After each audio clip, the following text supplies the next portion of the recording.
नमस्कार। 11वीं की फिजिक्स में सभी छात्र छात्राओं का स्वागत है। कल की क्लास में आपका क्या हुआ था भाई?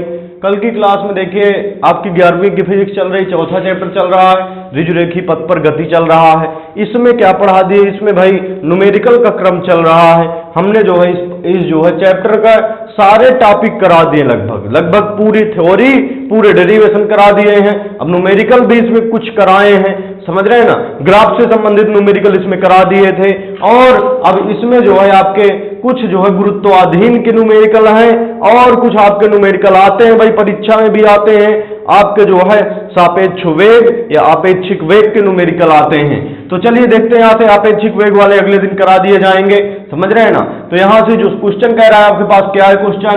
100 मीटर ऊंची एक मीनार के आधार से, तो 100 मीटर ऊंची एक मीनार बना लीजिए भाई। जो जिस प्रकार क्वेश्चन कह रहा है उसी प्रकार हमें लेके चलना है। तो 100 मीटर ऊंची एक मीनार है, तो ये आपका क्या हो गया? ये पृथ्वी हो गई, जिसे मीनार का आधार कह सकते हैं। तो यहां से हमारे पास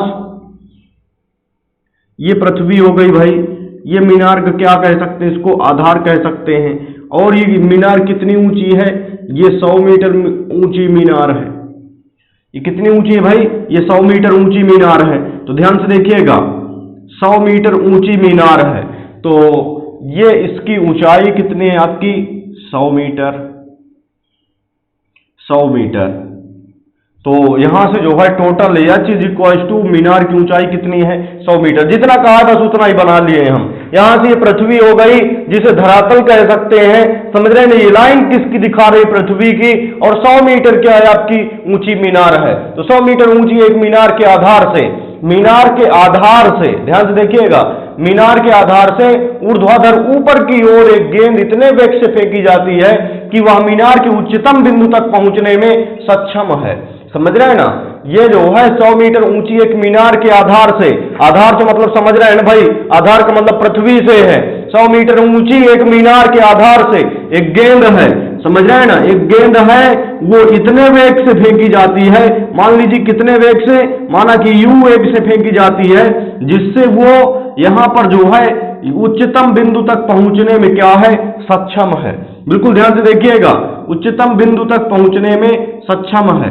तो ये जो है यहां तक पहुंच रही है। ये गेंद कहां तक पहुंच रही है आपकी? बस यहीं तक पहुंच रही है, समझ रहे हैं ना। तो यहां से ये यहां पर पहुंच रही है, तो यहां पर इसका वेग क्या हो जाएगा? इसका वेग 0 हो जाएगा। तब तो यहीं तक पहुंच रही, ऊपर नहीं जा रही। ध्यान से देखिएगा, मान लीजिए 20 मीटर प्रति सेकंड से फेंक रहे हैं, तो 20 मीटर से फेंक रहे हैं, तो धीरे धीरे इसका वेग कम हुआ और मीनार के ऊंचाई तक, मीनार की चोटी तक पहुंचकर वो रुक गई, यहां पर वो नीचे गिरने लगी। तो जब यहां तक पहुंच रही है, यहां पर इसका वेग 0 हो गया, तो यहीं पर रुक गई, समझ रहे हैं ना। तो कितनी ऊंचाई तक? मीनार की ऊंचाई तक पहुंचने में सक्षम है बस। यदि मीनार की ऊंचाई तक बस केवल पहुंचने में सक्षम है, तो यहां पर उसका वेग क्या हो जाएगा? यहां पर इसका वेग 0 हो जाएगा। तो देखिए यहां से एक जो है हमारे पास तो कंडीशन मिल गई। कह रहा है क्या? 100 मीटर ऊंची एक मीनार के आधार से ऊर्ध्वाधर ऊपर की ओर एक गेंद इतने वेग से फेंकी जाती है। तो यहां से मान लेंगे जो है, ध्यान से देखिएगा, और एक बार और इसको पढ़ लेते हैं पूरा। 100 मीटर ऊंची एक मीनार के आधार से, 100 मीटर ऊंची एक मीनार है, उसके आधार से एक गेंद, समझ रहे हैं ना, एक गेंद इतने वेग से फेंकी जाती है। इतने वेग का मतलब माना कि u वेग से फेंकी जाती है, इतने वेग से फेंकी जाती है कि वह मीनार के उच्चतम बिंदु तक, मीनार के उच्चतम बिंदु मतलब ये मीनार की चोटी, मीनार के उच्चतम बिंदु की चोटी होगी भाई। तो मीनार के उच्चतम बिंदु तक पहुंचने में क्या है? सक्षम है। बस यहीं तक पहुंचने में सक्षम है, ये मान लीजिए। तो यहां तक पहुंचने में क्या है? सक्षम है। इसका मतलब यहां तक पहुंच गई, और यहां पर फिर इसका वेग क्या हो गया? 0 हो गया। तो यहीं से फिर से चलना वो नीचे की तरफ प्रारंभ करेगी, तो सक्षम है। ठीक उसी क्षण जिस क्षण गेंद ऊपर को फेंकी जाती है, ध्यान से सुनिएगा, ठीक उसी क्षण जिस क्षण गेंद ऊपर को फेंकी जाती है, मतलब यहां से जिस क्षण, जिस समय में जो है, क्षण का मतलब समय, जिस समय में ऊपर को फेंकी जाती है, उसी क्षण एक दूसरी गेंद है। यही कह रहा, देखिए, ठीक उसी क्षण जिस क्षण गेंद ऊपर को फेंकी जाती है, मीनार के शिखर से एक अन्य गेंद, ये आपकी पहली गेंद हो गई थी, ये दूसरी गेंद है। मीनार के शिखर से एक अन्य गेंद ऊर्ध्वाधर नीचे की ओर ऊर्ध्वाधर नीचे की ओर। ध्यान से देखिए, ठीक उसी क्षण जिस क्षण गेंद ऊपर को फेंकी जाती है, मीनार के शिखर से एक अन्य गेंद, मीनार के शिखर से एक अन्य गेंद ऊर्ध्वाधर नीचे की ओर, ऊर्ध्वाधर नीचे की ओर मुक्त रूप से गिरने के लिए जो है छोड़ दी जाती है। ये मुक्त रूप से गिरने के लिए छोड़ दी जाती है। हमने पिछले वीडियो में बताया था भाई, यहां से जो है मीनार की चोटी से 3 प्रकार से फेंक सकते हैं। एक कैसे फेंक सकते हैं, एक ऊर्ध्वाधर ऊपर की ओर फेंक सकते हैं।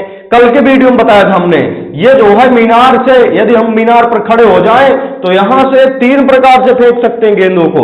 एक ऊपर की तरफ, ध्यान से देखिएगा, एक ऊपर की तरफ फेंक सकते हैं, एक जो है क्षैतिज दिशा में फेंक सकते हैं। इस प्रकार गेंद को फेंक दिया हमने, इस प्रकार फेंक दिया गेंद को, तो ये कौन सी दिशा कहलाएगी, ये क्षैतिज, और फिर ये इस प्रकार गेंद जाएगी, तो ये क्षैतिज दिशा में फेंकना हो गया। और एक जो है तीसरा नंबर आता है, मुक्त रूप से यहां से गिरने के लिए क्या कर दिया जाता है, छोड़ दिया जाता है। जैसे मुक्त रूप से गिरने के लिए छोड़ेंगे कैसे, ये स्वतंत्रता पूर्वक हम अभी पकड़े हुए हैं, समझ रहे हैं ना, नीचे धकेलेंगे नहीं कि नीचे किसी वेग से 5 मीटर या 10 मीटर या 20 मीटर प्रति सेकंड के वेग से धकेल देंगे तो वो फिर स्वतंत्रता पूर्वक नहीं होगी। तो यहां से अभी हमने छोड़े हैं, यहां पर इसका कोई वेग नहीं है, यहां पर शून्य वेग है, अब बस छोड़ दीजिए आप। तो शुरुआत में इसका वेग क्या है, जब स्वतंत्रता पूर्वक छोड़ी जाती है किसी वस्तु को ऊपर से, जब स्वतंत्रता पूर्वक छोड़ते हैं तो शुरू में उसका वेग क्या रहता है, शून्य रहता है, फिर धीरे धीरे उसका वेग क्या होता है, बढ़ता है। तो स्वतंत्रता पूर्वक जब भी कहेगा कि स्वतंत्रता पूर्वक वस्तु को छोड़ रहे हैं, तो शुरुआत में इसका वेग देखिए, स्वतंत्रता पूर्वक पकड़े हुए हैं, स्वतंत्रता पूर्वक हमने इसको क्या कर दिया, छोड़ दिया। तो शुरुआत में इसका वेग जब पकड़े थे तो इसका वेग क्या था भाई, शून्य था। तो शुरुआत में स्वतंत्रता पूर्वक कह रहा है, इसमें ध्यान से देखेंगे, यहां सवाल हमारे पास देखिए कहां है, ऊर्ध्वाधर नीचे को मुक्त रूप से गिरने के लिए छोड़ दी जाती है, समझ रहे हैं ना, मुक्त रूप से गिरने के लिए क्या कर दिया जाता है, छोड़ दिया जाता है। मुक्त रूप से गिरने के लिए छोड़ते हैं तो शुरुआत में यहां पर इसका वेग क्या है, शून्य है, और यहां पर आते आते इसका वेग मान लीजिए जो है, ध्यान से देखिएगा, यहां तो आपका ये u1 कह सकते हैं और इसके बाद ये v1 कह सकते हैं। ये u1 यहां पर है, यहां पर इसका वेग क्या हो जाता है, मान लीजिए v1 हो जाता है। ध्यान से देखिएगा यहां से, हाँ यह जो है इतना हो गया। गणना कीजिए कि ये दोनों गेंदे, ध्यान से देखेंगे अब आगे क्या कह रहा है क्वेश्चन, गणना कीजिए कि ये दोनों गेंदे कब और कहां मिलेंगी। तो यहां से गणना करना है कि ये दोनों गेंदे कब और कहां मिलेंगी। चलिए देखते हैं, थोड़ा सा एक लाइन यहां पर लिखेंगे, ध्यान से देखेंगे। पहली लाइन जो मान रहा है आपका, यहां से 100 मीटर ऊंची एक मीनार के आधार से, 100 मीटर ऊंची एक मीनार के आधार से ऊर्ध्वाधर ऊपर की ओर एक गेंद इतने वेग से ऊर्ध्वाधर, ये देखिए पहली गेंद भाई, ये आपकी पहली गेंद थी, समझ रहे हैं ना, ये पहली गेंद थी। तो पहली गेंद को कितने मीटर वेग से, इतने वेग से फेंकी जाती है कि वो ऊपर तक पहुंचने में क्या हो, सक्षम हो। तो यहां से मान लेंगे, माना कि पहली गेंद को u मीटर वेग से, u मीटर प्रति सेकंड वेग से, u वेग से फेंका जाता है, जिससे वह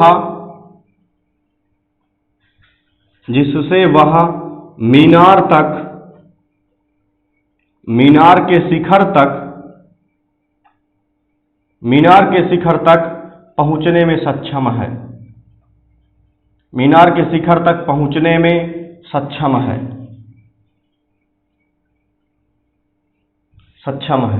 अर्थात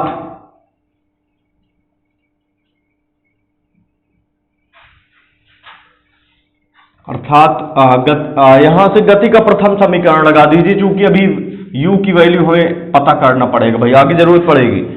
सक्षम है, तब गति के प्रथम समीकरण से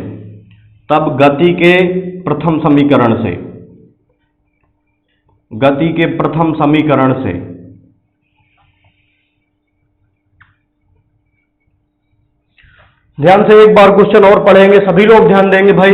क्वेश्चन में जो दिया है हम एक बार और समझा दे रहे हैं। 100 मीटर ऊंची एक मीनार के आधार से 100 मीटर ऊंची है एक मीनार के आधार से, ये 100 मीटर ऊंची मीनार है, समझ रहे हैं ना, 100 मीटर ऊंची एक मीनार के आधार से एक गेंद, ये पहली गेंद है जिसे एक गेंद मान रहे हैं, 100 मीटर ऊंची एक मीनार के आधार से एक गेंद इतने वेग से फेंकी जाती है, कितने वेग से, u वेग से, समझ रहे हैं ना, u वेग से फेंकी जाती है, या u1 कह सकते हैं, यहां से u1 मान लिया, पहली गेंद का वेग है, तो इतने वेग से मतलब u1 वेग से फेंका जाता है जिससे वह गेंद मीनार के शिखर तक पहुंचने में क्या है, सक्षम है, अर्थात मीनार के शिखर तक धीरे धीरे मीनार के शिखर तक पहुंच रही है, बस यहीं तक पहुंच रही है, यहां तक सक्षम है पहुंचने में, तो यहां पर इसका वेग क्या हो जाएगा, शून्य हो जाएगा।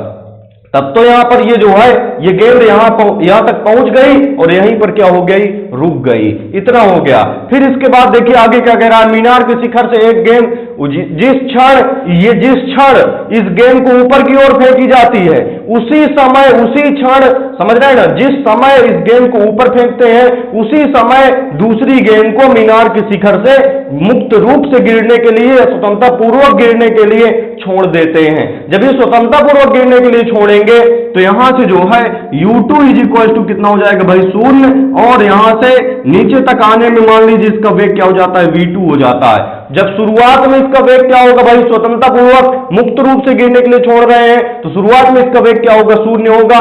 जब 0 होगा फिर धीरे धीरे क्या होगा, इसका वेग बढ़ेगा और यहां पर मान लीजिए वेग कितना हो गया है, v2 हो गया है। तो चलिए देखते हैं अब आगे कंडीशन क्या बनेगी, उस पर चलते हैं भाई। तो यहां से जो है गति का प्रथम समीकरण लगा दो पहली गेंद के लिए। गति का प्रथम समीकरण होता क्या है, v बराबर होता है u प्लस at होता है। अब यहां से पहली गेंद की बात कर रहे हैं भाई, यहां से देखिए माना कि यहां से आगे देखेंगे भाई सवाल, यहां से देखिए माना कि पहली गेंद को u1 वेग से फेंका जाता है जिससे वह मीनार के शिखर तक पहुंचने में सक्षम है। तब गति के प्रथम समीकरण से v बराबर u प्लस at। अब यहां से जो है v के स्थान पर v1 और u के स्थान पर u1 और a उसी प्रकार रहेगा आपका। अब a के स्थान पर चूंकि ऊपर ले जा रहे हैं, ध्यान से देखिएगा थोड़ा सा, जब गेंद ऊपर फेंकते हैं तो गुरुत्वाधीन गति में जब वस्तु को ऊपर फेंका जाता है उस समय गति का समीकरण क्या होता है, v बराबर u माइनस जी टी होता है भाई, u माइनस जी टी। तो यहां से जो है g इंटू टी हो गया। तो चलिए यहां से देखते हैं, चलिए देखते हैं भाई कितना बनेगा आपका v1 की वैल्यू क्या है, हमने बताया था ये मीनार के शिखर तक पहुंचने में केवल सक्षम, मीनार के शिखर तक पहुंच रही है, तो v1 यहां 0 हो जाएगा बराबर u1 माइनस g की वैल्यू 9.8 लेके चलेंगे भाई, नहीं दिया है कुछ, तो यहां से इंटू में t हो गया, तो इतना हो गया आपका।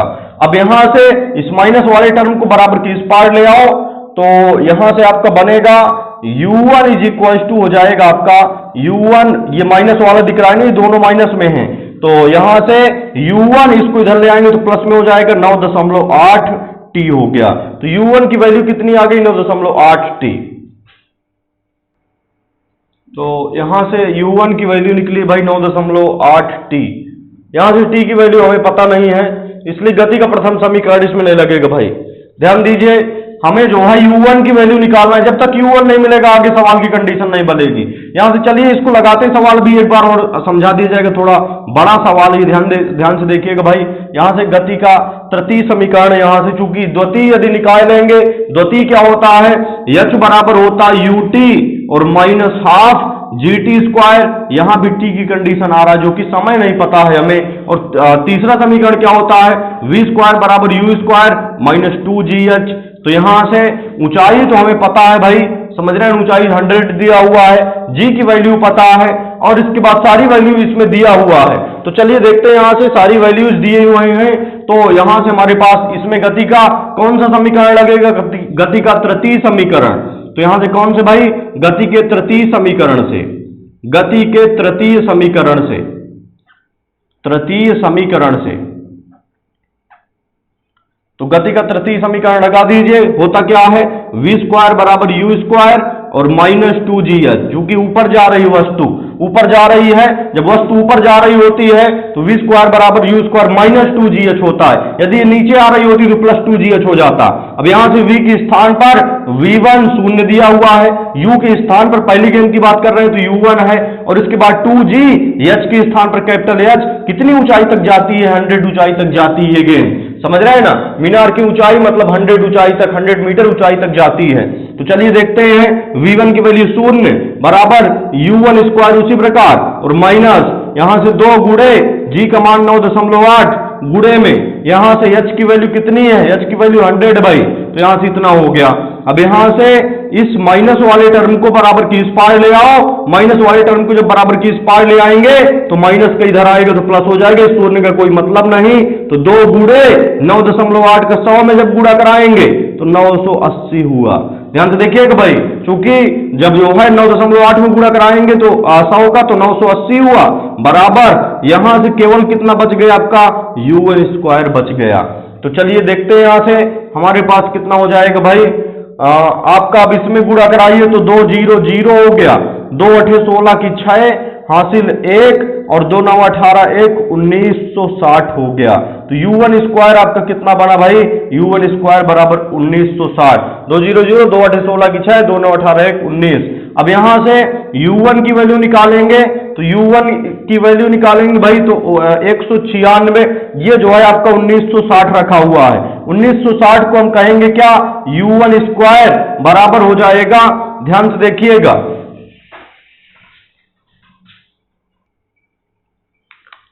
तो यहां से जो है U1 स्क्वायर बराबर एक, इसको 1960 को क्या लिख सकते हैं, 196 गुणे 10 लिख सकते हैं। लिख सकते हैं कि नहीं लिख सकते हैं, 1960 को हम क्या लिख सकते हैं, 196 गुणे 10 लिख सकते हैं। तब तो यहां से 10 का गुणा कराएंगे तो 1960 हुआ। अब यहां से दोनों पक्षों का वर्गमूल निकाल लीजिए, इधर का वर्गमूल U1 स्क्वायर का U1 बराबर 196 का 14 14 हम 196 होता है भाई, 196 का वर्गमूल कितना होता है 14 और 10 का वर्गमूल अंडर रूट 10 हो जाएगा। बिल्कुल ध्यान रखिए, ये आपका फर्स्ट इक्वेशन बनेगा, इसकी वैल्यू ध्यान रखना पड़ेगा हमें। U1 की वैल्यू कितनी आ रही, 14 अंडर रूट 10 आ रही है, इसको ध्यान रखेंगे बिल्कुल, यहां से 14 अंडर रूट 10 है तो U1 का मान हो गया। अब यहां से मान के चलेंगे भाई, इतनी चीज हटा दें क्योंकि हमें जो है यहां से देखना पड़ेगा, तो ध्यान से देखेंगे थोड़ा सा। U1 की वैल्यू मिल गई, ये आपकी यहां तक लाइन में है, समझ रहे हैं ना, यहां तक का सवाल आपका हल हुआ है। यहां से कह रहा था ना 100 मीटर ऊंची एक मीनार के आधार से ऊर्ध्वाधर ऊपर की ओर, 100 मीटर ऊंची एक मीनार के आधार से ऊर्ध्वाधर ऊपर की ओर एक गेंद का मतलब पहली गेंद इतने वेग से फेंकी जाए, कितने वेग से फेंकी जाए, 14 अंडर रूट 10 मीटर प्रति सेकंड वेग से फेंकी जाए कि वो गेंद मीनार की ऊंचाई तक पहुंचने में क्या हो, सक्षम हो, अर्थात मीनार की ऊंचाई तक पहुंचकर वो जाकर रुक जाए, अर्थात अंतिम वेग उसका क्या हो जाए, यहां पर 0 हो जाए। अब इसके बाद आगे क्या कह रहा है कि जिस समय यहां पर जो है, जिस समय इस गेंद को फेंकी जाती उसी क्षण एक गेंद स्वतंत्रता पूर्वक ऊपर से गिरने के लिए क्या की जाती है, छोड़ दी जाती है। तो यहां से जो है ध्यान से देखिएगा, छोड़ दी जाती है। तो उसमें कह रहा है कि गणना कीजिए कि दोनों गेंदें कब और कहां मिलेंगी। तो यहां से हम जो है मानेंगे, इसमें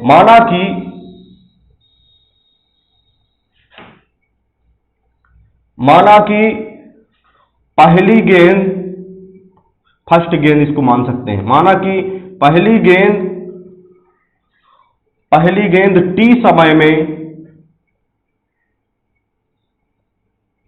पहली गेंद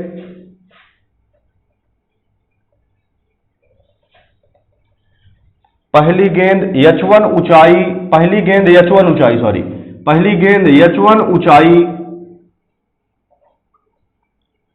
ऊंचाई व दूसरी गेंद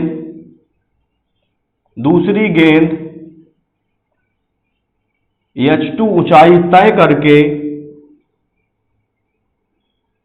H2 ऊंचाई तय करती हैं जहां पर दोनों एक दूसरे से मिलती हैं, जहां पर दोनों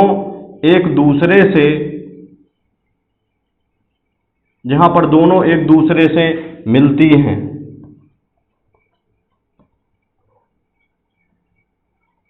अर्थात ध्यान दीजिएगा भाई, ये आ रही हमारी, मान लीजिए यहां से जो है, यहां पर ये दोनों मिल गई, यहां तक पहुंच गई कौन सी, ये जो है ये वाली गेंद जो नीचे से ऊपर की तरफ फेंकी जाती है कितने ऊंचाई तक पहुंच गई, h1 ऊंचाई तक पहुंच गई, समझ रहे हैं ना। और उसी समय जो है यहां से ये कितने ऊंचाई तक पहुंच आई भाई, ये h2 ऊंचाई तक नीचे गिर आई, समझ रहे हैं ना।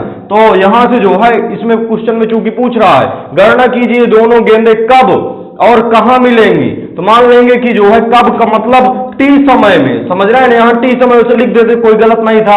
माना कि फर्स्ट गेंद h1 ऊंचाई और दूसरी गेंद h2 ऊंचाई तय करती है।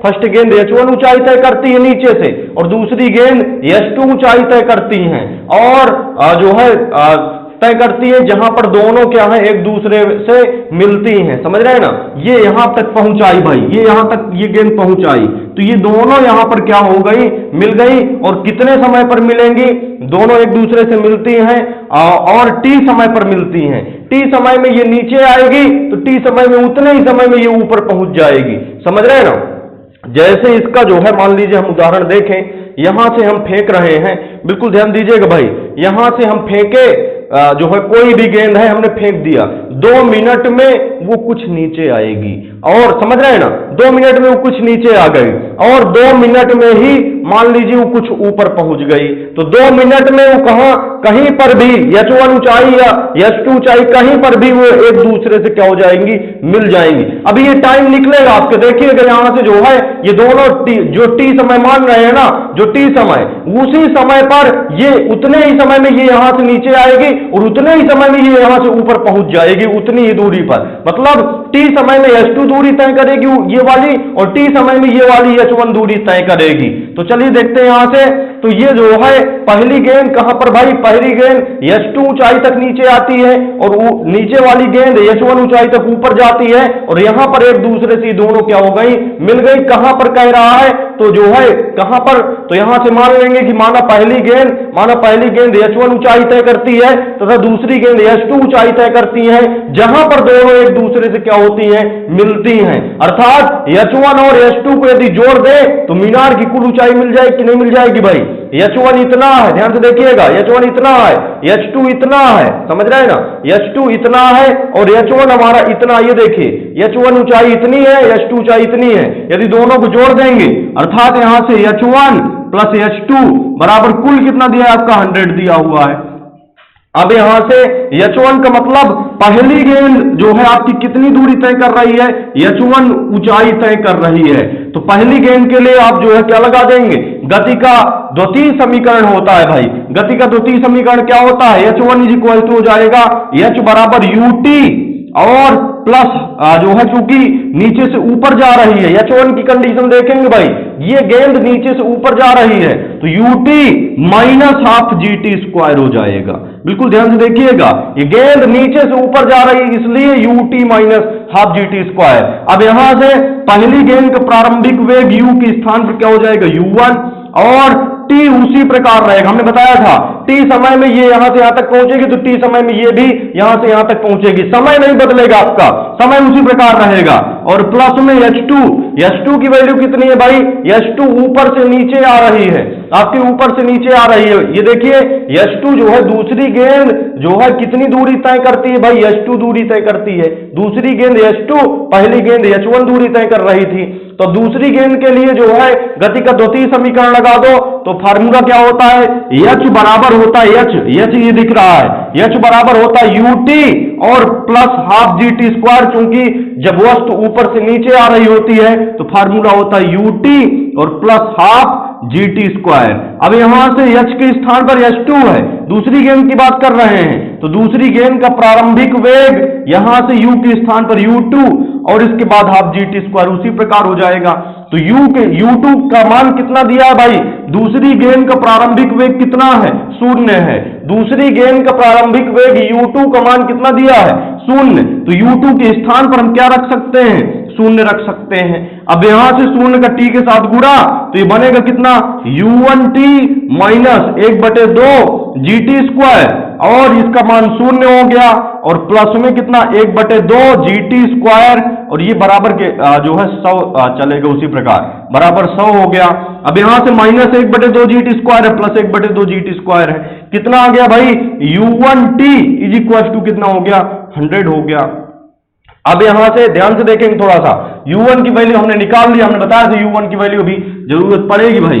तो यहां से u1 किस में दिख रहा है, आपका गुणे में दिख रहा है, u1 गुणे में है। यहां से u1 को उधर ले जाइए तो t बचेगा, t बराबर क्या हो जाएगा 100 और बटे में क्या हो जाएगा u1। तो यहां से कितना आ गया आपका मान, ध्यान से देखिएगा थोड़ा सा भाई, यहां से आ गया 100 बटे में हो जाएगा u1, u1 की वैल्यू कितनी है 14√10 हो गई। तो ये t का मान मिल गया, मतलब समय का मान कितना हो गया भाई, क्वेश्चन पूछ रहा है चूंकि गणना कीजिए दोनों गेंदे कब, कब का मतलब t समय, समझ रहे हैं ना, कितने 100/14 सेकंड में, कब का मतलब क्या है भाई 100/14 तो यहां से ध्यान से देखिएगा, एक बार और ध्यान देंगे भाई, सभी लोग ध्यान देंगे। यहां से हमारे पास देखिए उसमें क्वेश्चन में जो है चूंकि कह रहा है माना कि यहां से जो है गणना कीजिए दोनों गेंदें कब और कहां मिलेंगी।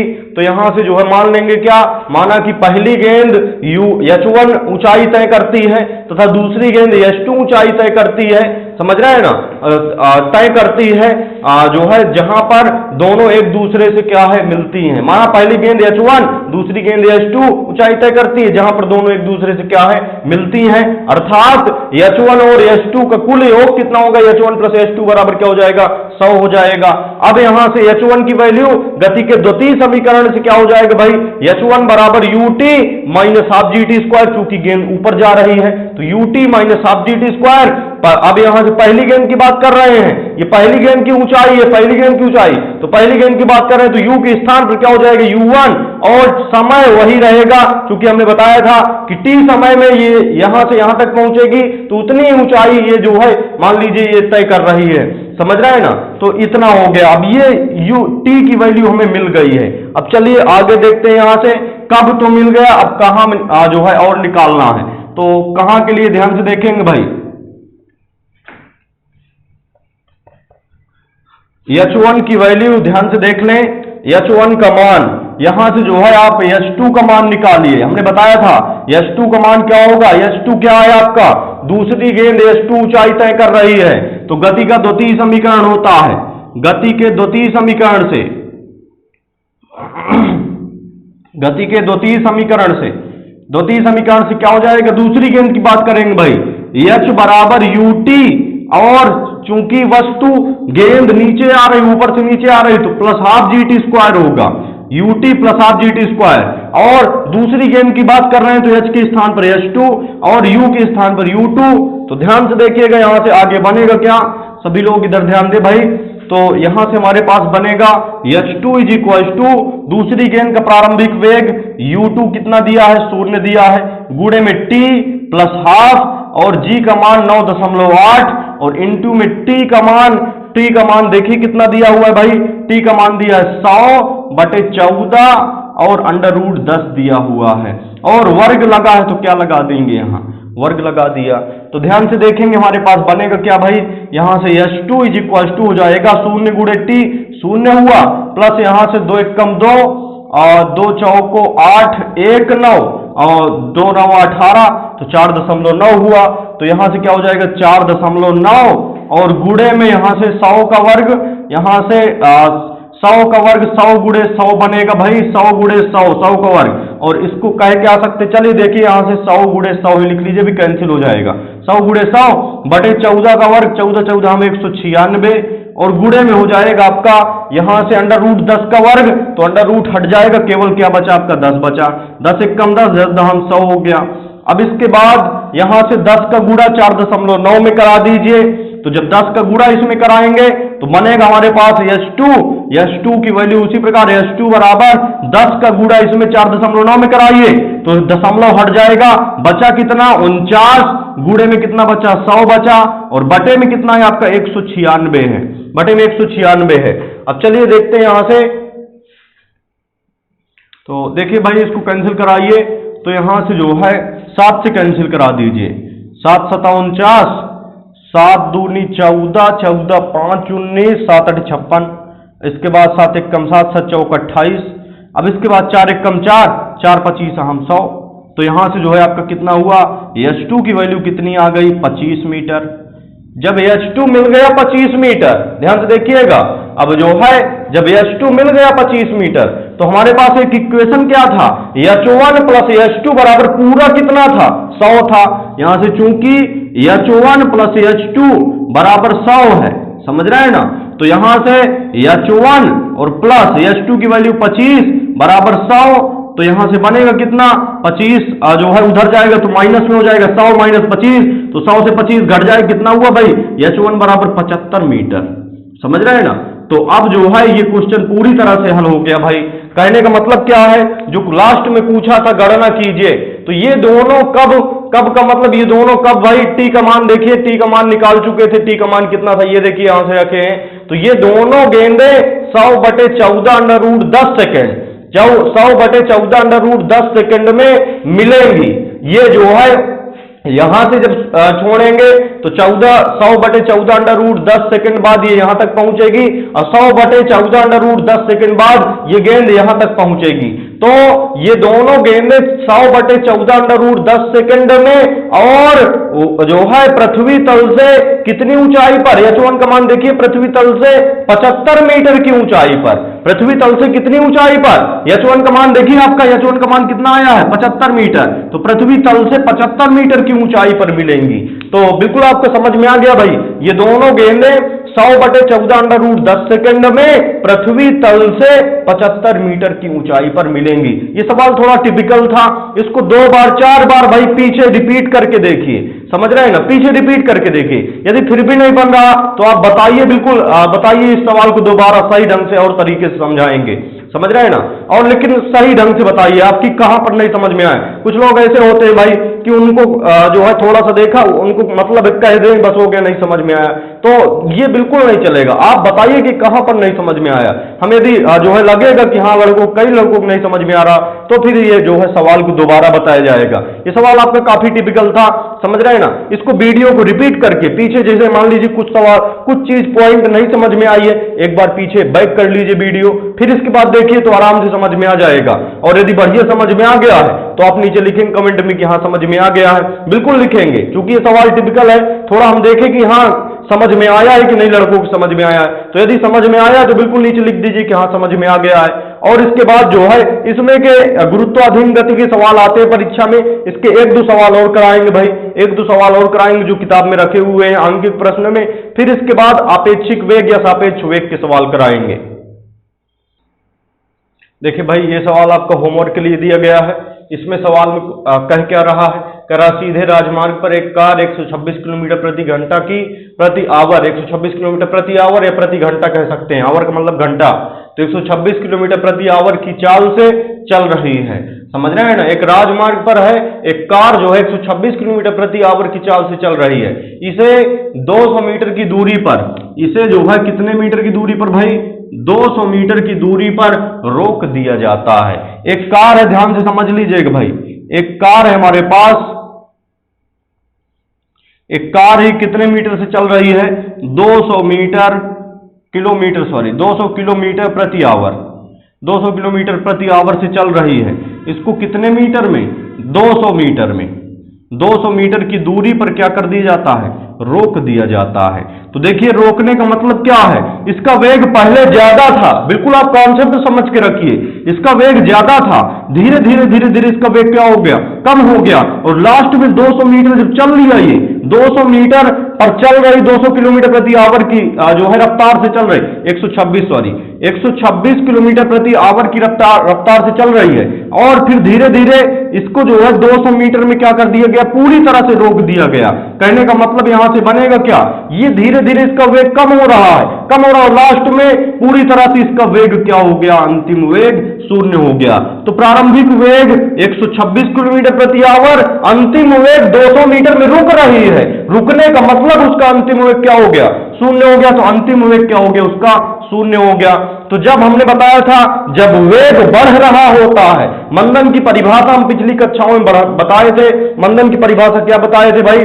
कि जब किसी वस्तु का वेग लगातार घट रहा होता है, समझ रहे हैं ना, जब किसी वस्तु का वेग लगातार घट रहा होता है तो तो उसमें ऋणात्मक त्वरण उत्पन्न होता है। समझ रहे ना, इसी ऋणात्मक त्वरण को हम क्या कहते हैं, मंदन कहते हैं। बिल्कुल समझ लीजिए भाई, जब किसी वस्तु का वेग लगातार कम हो रहा होता है या लगातार घट रहा होता है, ज्यादा वेग से शून्य वेग हो गया तो घट गया है। समझ रहे ना, तो जब किसी वस्तु का लगातार वेग कम हो रहा होता है तो उसमें ऋणात्मक त्वरण उत्पन्न होता है। इसी ऋणात्मक त्वरण को क्या कहा जाता है, मंदन कहा जाता है। तो यहां से मंदन एक प्रकार का त्वरण है।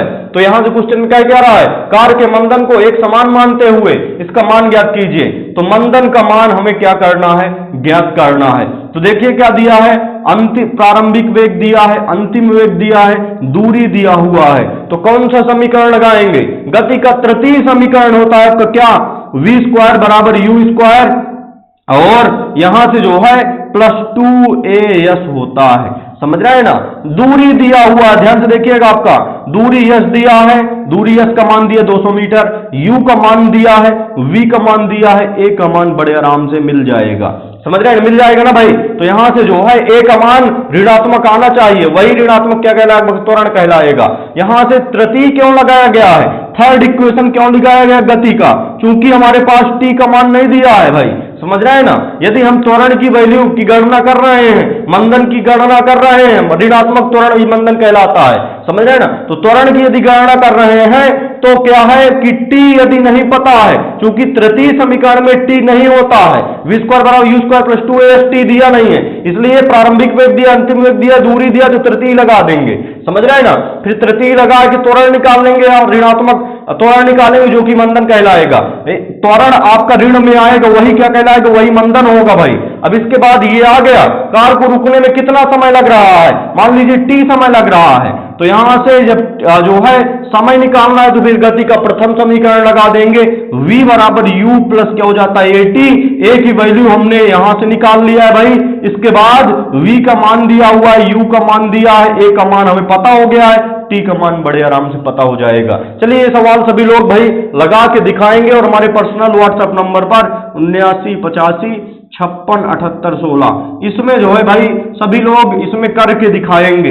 ये सवाल होमवर्क कीजिए, समझ रहे हैं ना, और इसमें जो है फोटो खींच के भेजिए। ये सवाल आज का थोड़ा सा कठिन था भाई, थोड़ा सा टाइम इसलिए ज्यादा लग गया कि उसमें 2 बार 3 बार सवाल को बताया गया। जो भी हमने सवाल समझाया उसको 2 बार 3 बार समझा दी, इसलिए ज्यादा समय लग गया। तो सभी लोग यदि बढ़िया समझ में आए, यदि जहां पर जिस बिंदु पर भी कम समझ में आए तो आप पीछे वीडियो रिपीट करके देख लिया करें भाई।